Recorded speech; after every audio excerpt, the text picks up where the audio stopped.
আসসালামু আলাইকুম। আজকে আমরা একটু দেখতে চলেছি প্রাথমিক বৃত্তি পরীক্ষার রেজাল্ট কিভাবে দেখতে হয়। তো প্রাথমিক বৃত্তি পরীক্ষার রেজাল্ট আমরা সচরাচর একটু গোপনে দেখতে চাই, যে নিজে যদি সফল হই বা বৃত্তি যদি পেয়ে থাকি তারপরে হয়তো আমরা সকলকে জানানোর চেষ্টা করি। তবে সমস্যা নেই, হাতে যদি একটি ফোন থাকে তাহলেই আমরা প্রাথমিক বৃত্তি পরীক্ষার রেজাল্ট দেখতে পারবো। তো চলে আসি, প্রথমেই আমরা যে কোনো ফোন থেকে ব্রাউজার ওপেন করব।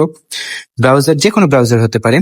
তো ব্রাউজার ওপেন করার পরে আমার এখানে সাফারি আছে, আপনারা চাইলে গুগল ক্রোম ইউজ করতে পারেন। এরপরে এখানে আমরা লিখব IPEMIS, এতটুকু লিখলেই হবে। এতটুকু লিখে আমরা সার্চ দেব। এরপরে দেখব IPEMIS এর আমাদের কিছু সেগমেন্ট দেখাচ্ছে, সাইন ইন। এখানে ঠিক নিচের দিকে আমরা দেখতে পাচ্ছি প্রাথমিক বৃত্তি পরীক্ষা। আমরা এই সেগমেন্টে ক্লিক করব।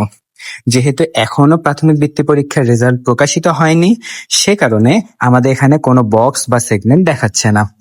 যদি আমাদের প্রাথমিক বৃত্তি পরীক্ষার রেজাল্ট প্রকাশিত হতো তাহলে আমরা ঠিক এরকম একটি সেগমেন্ট দেখতে পারবো, যেখানে লেখা আছে পরীক্ষার সন। পরীক্ষার সনের জায়গায় আমরা প্রাথমিক বৃত্তি পরীক্ষা 2025 সিলেক্ট করব।